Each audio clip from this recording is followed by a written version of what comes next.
एक एक तिकीट जे दिलं गेलं त्याच्या मागे 50 कोटी रुपयाचा व्यवहार झाला अशी चर्चा आहे.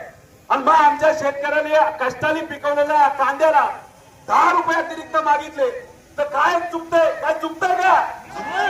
मग आपल्याला किती रुपये पाहिजे? रेट 30 रुपये. आपल्याला रेट पाहिजे 30. 2023 ला देवेंद्र फडणवीस साहेबांनी काय सांगितलं होतं? आम्ही शेतकऱ्याला 24 रुपयाचा भाव देऊ. मग इलेक्शनच्या आधी 24 आणि इलेक्शन झाल्यानंतर 12.5. हा कसला नाही आमच्या शेतकऱ्यावर?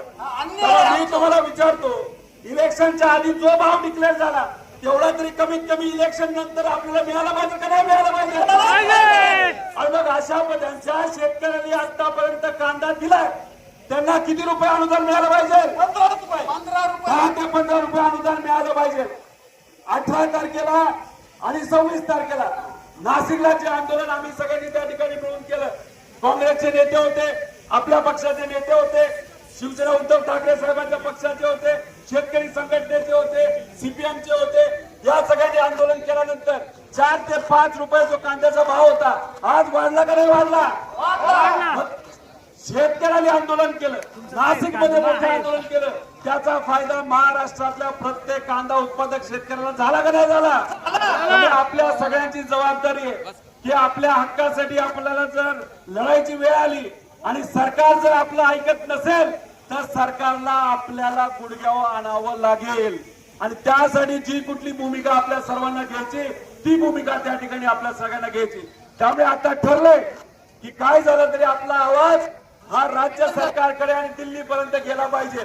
त्यामुळे सगळ्यांनी ऊन असू पाऊस असू नाही तर काही असू आपल्या हक्कासाठी आपल्या सिस्टमच्या विरोधात आल्याला लढायचंय. आणि आता हा जो हायवे त्या ठिकाणी आपल्या शेतकऱ्याच्या वतीने त्या ठिकाणी अडवायचं. आता याच्यात कोण असे आहेत ते घाबरतील रस्त्यावर जायला त्यांनी हात वर करा. इथं कोण असे स्वतःच्या इथं कोण असे जे स्वतःच्या हक्कासाठी लढायला तयार नाही असं कुणी आहे का? अहो ही भूमी कोणाची कशाची कुठल्या विचाराची आपल्या सगळ्यांना माहिती आहे. त्यामुळे सगळ्या शेतकऱ्यांच्या हक्कासाठी लढण्यासाठी आज काही प्रमाणात या सरकारला जागा करण्याची वेळ आली आहे. त्यामुळे शशिकांत शिंदे साहेब असतील, सपकाळ साहेब असतील, त्याच्याच बरोबर काळे भाऊ असतील, बेंके भाऊ या ठिकाणी आलेत, पठारे भाऊ इथं आलेले आहेत, अशोक भाऊ पवार असतील आणि या भागाचं प्रतिनिधित्व करणारे जे या सभेसाठी नाही तर या आंदोलनासाठी ज्यांनी पुढाकार घेतला असेल देवदत्त भाऊ असतील, हे सर्व लोक तुमच्यासाठी आलेत. आणि नगरवरनं सुद्धा आपले लंके भाऊ त्या ठिकाणी आलेले.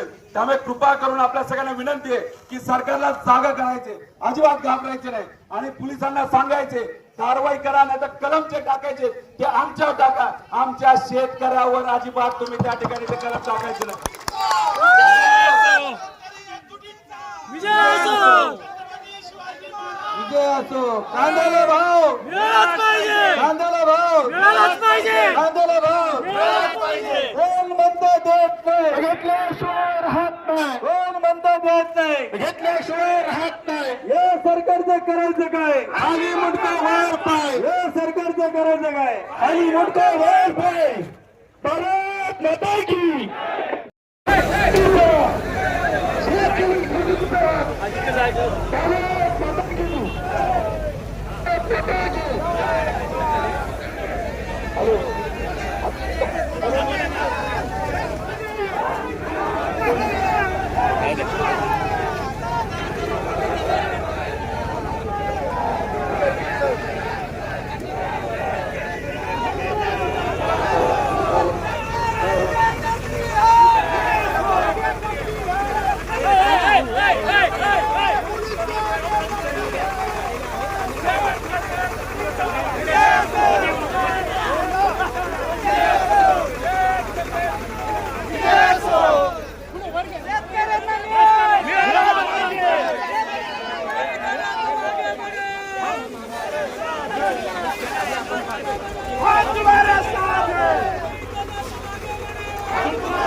या सरकारचं करायचं काय?